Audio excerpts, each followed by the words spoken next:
Ever get the feeling that the world's spinning just a little too fast, like Mm. everything's maybe just on the edge of chaos? Yeah. Well, imagine living in a time when emperors were more likely to be assassinated than die of old age. Oh, That was wow. the Roman Empire in the 3rd century AD, a period so turbulent, historians call it the crisis of the 3rd century. It's interesting, isn't it? What's fascinating about this period is that it wasn't just one single problem that brought the Roman Empire to its knees. It was a perfect storm of, internal strife, external pressures, economic turmoil, and even plagues. Yeah. And yet somehow Rome survived. Survived and reinvented itself even. And Yeah. that's what we're going to dive deep into today. Right. We've had an incredible resource to guide us a conversation with historian Dr. David Gwynn from the Ancients podcast. Great podcast. Yeah. He really paints a vivid picture of this era, and we'll uncover the causes of this chaos, explore its impact, and most importantly, discover what lessons it holds for us today. Because, as we'll see, there are some surprising parallels to our modern world. You might be thinking, ancient history, what's that got to do with me? Right.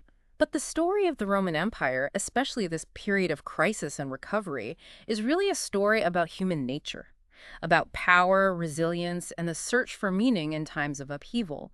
It's a story that resonates across centuries. Okay, so let's unpack this. Our starting point is 235 AD. Emperor Severus Alexander, the last of the Severan dynasty, is assassinated. Right? Now, the Severan dynasty itself played a role in the coming storm.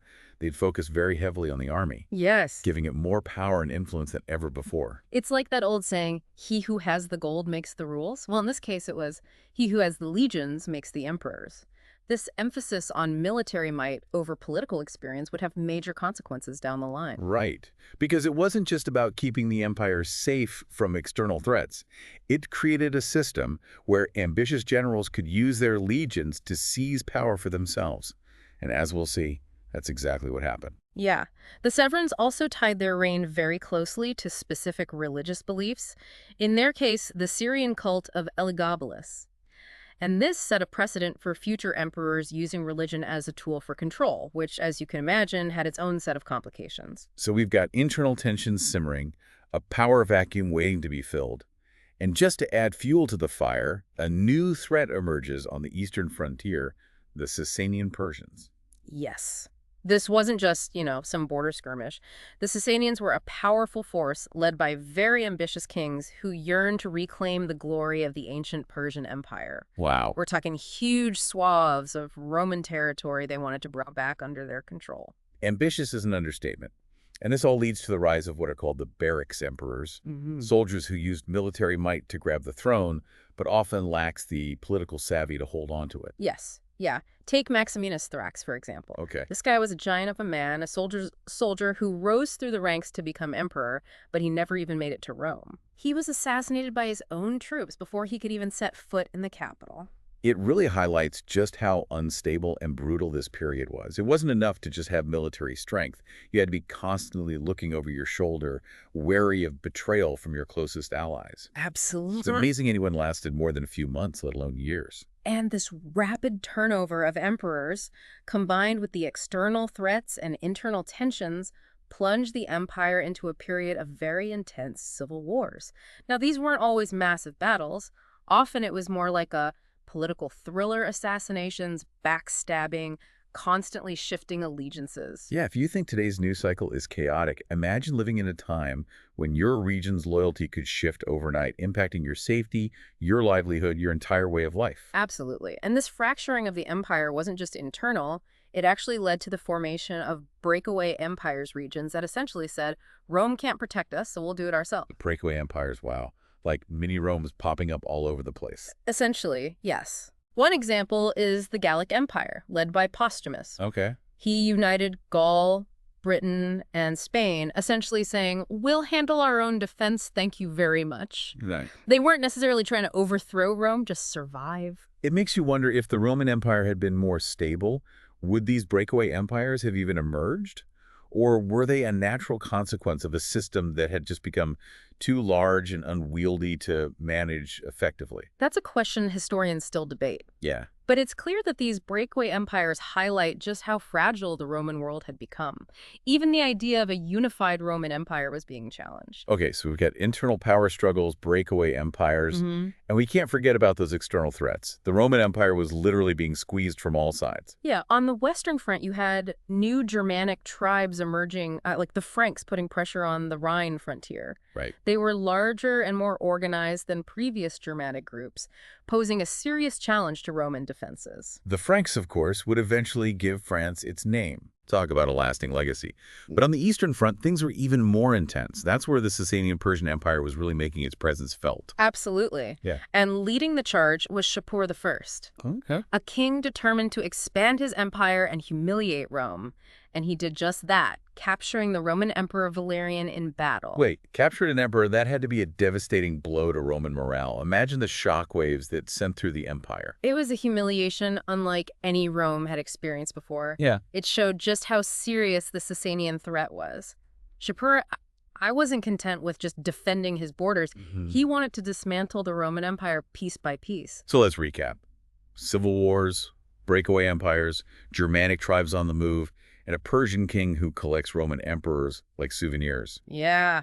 It's hard to imagine how things could get any worse. Well, they did. Because on top of all these man-made disasters, you had a series of natural calamities. Yeah. Plagues, famines, economic collapse. It's like the universe itself was conspiring against the Roman Empire. Talk about a rough century. Makes you wonder how anyone survived. One particularly devastating plague was called the Plague of Cyprian, Okay. named after the Bishop of Carthage, who documented its horrific impact. Imagine, entire cities ravaged by disease, trade routes disrupted, widespread suffering. It sounds like something out of a horror movie. It was a truly dark time, and the economic impact was immense. The empire's centralized structures, the ones that had held it together for centuries, were hit particularly hard. Yeah. Trade, coinage, taxation all went haywire. That makes sense. When your currency is losing its value and trade routes are disrupted, the entire system starts to crumble. Mm. But what about ordinary people? How did they cope? Interestingly, local economies based on agriculture and barter proved more resilient. So while the empire was crumbling at the top, life for many ordinary people went on, albeit in a much more difficult and uncertain world. Right. They adapted, relied on their communities, and found ways to survive. It's a reminder that even in the darkest of times, there's a certain level of human resilience, I guess. You find ways to adapt, to innovate, to keep going. But amidst all this chaos, there was another force at play, the rise of Christianity. You're right. And it's ironic because it was during this period of crisis when people were seeking solace and meaning that the first empire-wide persecutions of Christians occurred. Oh, right? Emperors like Decius and Valerian believed that by enforcing religious unity, they could somehow restore stability. So in the midst of all this chaos, they chose to target a relatively small and peaceful group. Yes. Seems counterproductive, to say the least. It was, and as we'll see, it ultimately backfired. Because despite the persecutions, Christianity continued to grow, offering charity, support, and a sense of hope to those suffering during the crisis. In a way, the persecutions only strengthened the Christian community. It's a reminder that sometimes the most powerful movements are born out of adversity. But how did the Roman Empire eventually pull itself out of this nosedive? Well, that's where the story takes a dramatic turn. Okay, after decades of chaos and near collapse, a few remarkable individuals emerged who started to put the pieces back together. They were tough, pragmatic, and willing to make radical changes to save the empire. And that's where we'll pick up in part 2 of our deep dive. We'll explore how these individuals, these unlikely heroes, managed to not only survive the crisis, but lay the foundation for a new era in Roman history. Join us then as we unravel the next chapter in this incredible story. Welcome back to our deep dive into the crisis of the 3rd century. Yes. Last time we left the Roman Empire hanging by a thread. Civil wars, foreign invasions, plagues, a crumbling economy. It was a lot to process. It was. Really paints a picture of an empire on the verge of collapse. But as we discussed, even in the darkest of times, there are flickers of hope.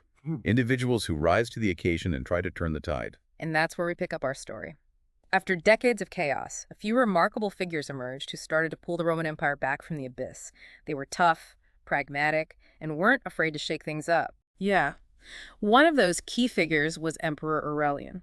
He only ruled for 5 years, from 270 to 275 AD, but in that short time, he achieved some truly remarkable things. 5 years. Yeah, it's almost like he knew he had limited time and had to act decisively. That's barely a blip on the radar compared to some of the emperors we talked about before who were lucky to last a few months.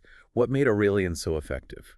Well, Aurelian was a brilliant military strategist. He understood the need for a strong and mobile army, and he wasn't afraid to make tough decisions. Okay. For example, he realized that the province of Dacia, modern-day Romania, was simply too vulnerable to hold. Right.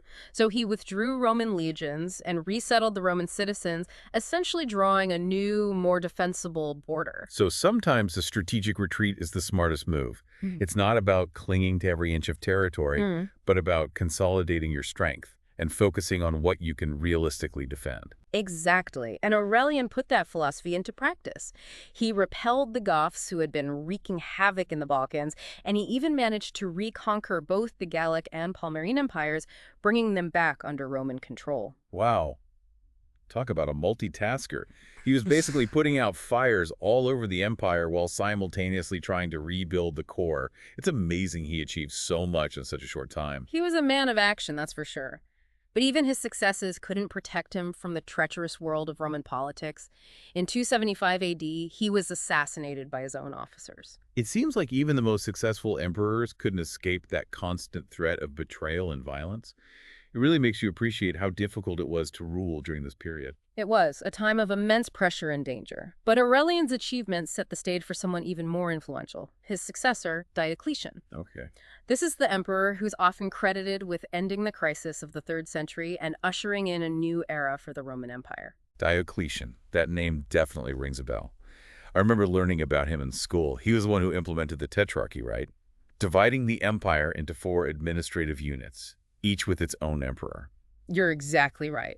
Diocletian was a shrewd observer of history and a brilliant administrator. Yeah.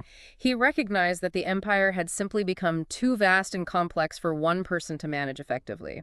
The sheer size of the Roman Empire, combined with the constant internal and external pressures, had become unsustainable. It's like when a company gets too big and bureaucratic. Right. Things start to slow down, decisions get bogged down in layers of management, and it loses its agility and responsiveness. Right. You need to restructure to survive. That's a great analogy. Yeah. And that's essentially what Diocletian did with the Tetrarchy. Right. He divided the empire into 4 parts.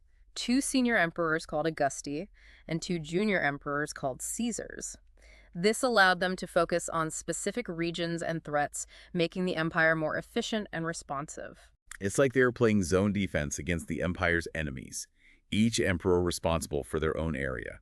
And it seems like it actually worked. But the Tetrarchy was just one part of Diocletian's grand plan, wasn't it? It was. Diocletian was a reformer at heart. He saw the deep-rooted problems that had plagued the empire for decades, and he was determined to fix them.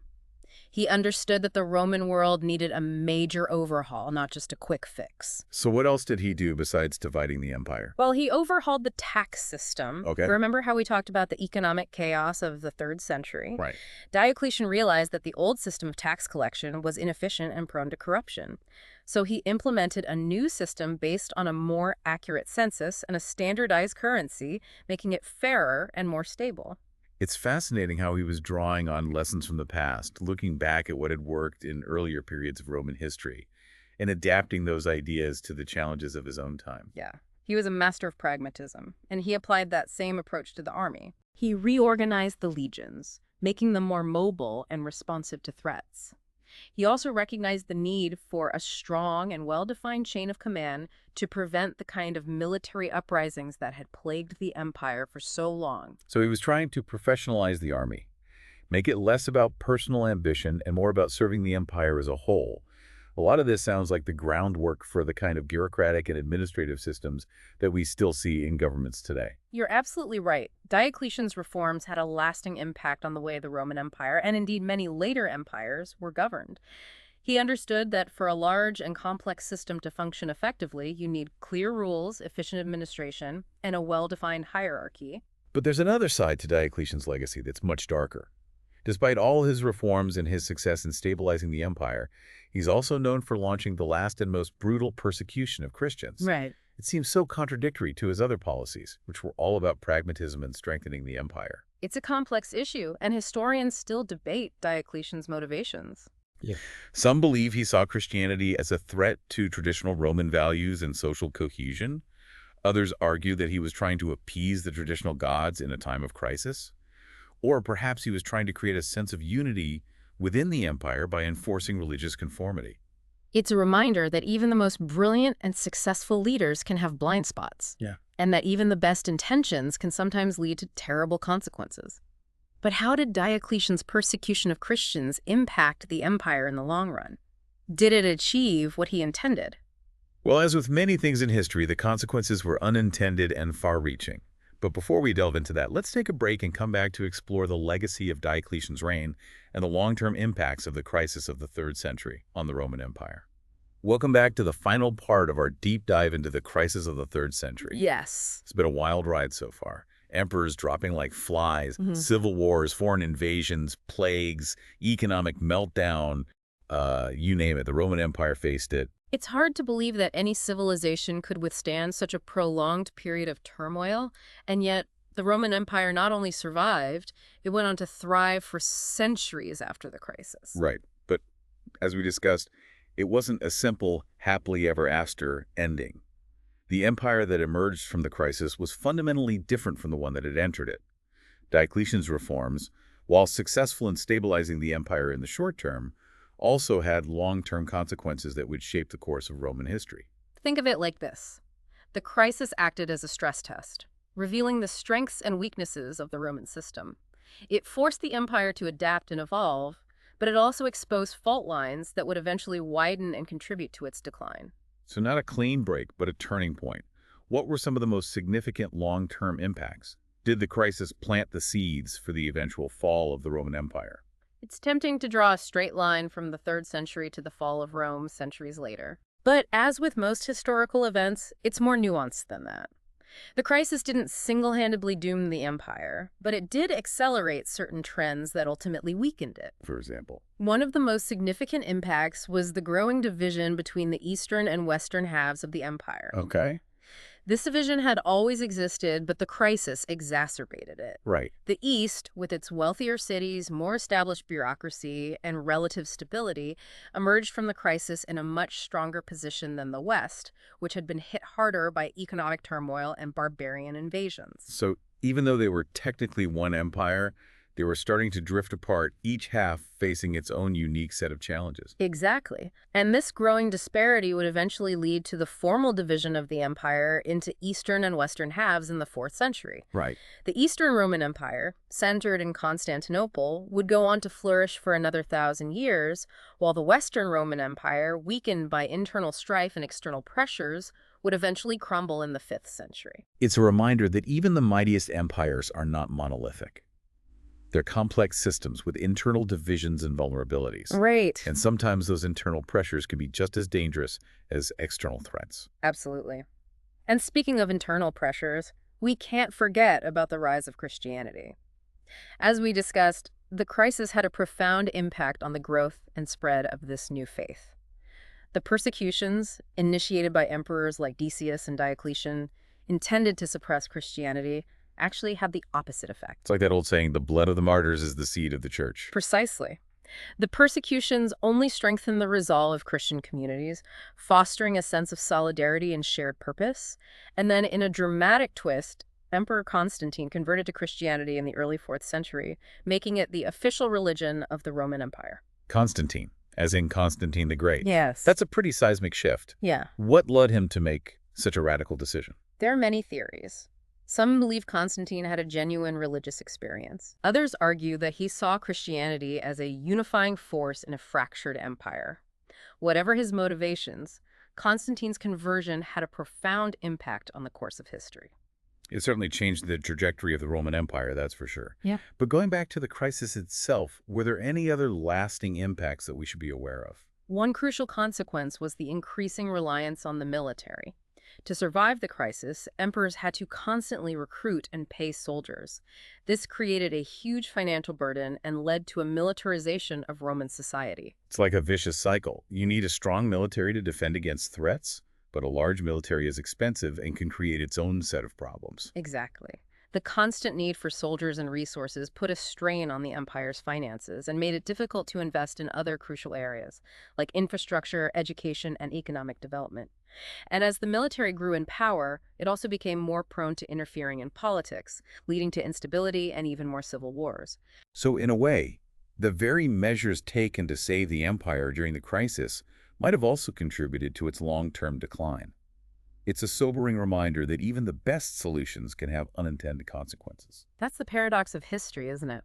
We can learn from the past, but we can never fully predict how our actions will shape the future.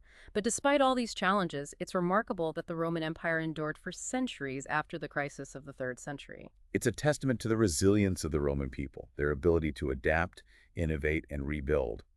It also shows us that decline is rarely a simple, linear process. Even in decline, there can be periods of revival, reform, and even brilliance.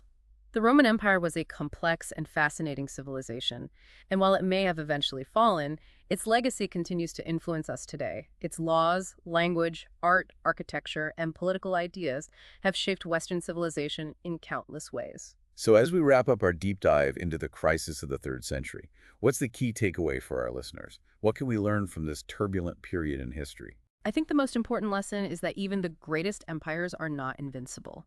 They're vulnerable to internal divisions, external pressures, and the unpredictable forces of history.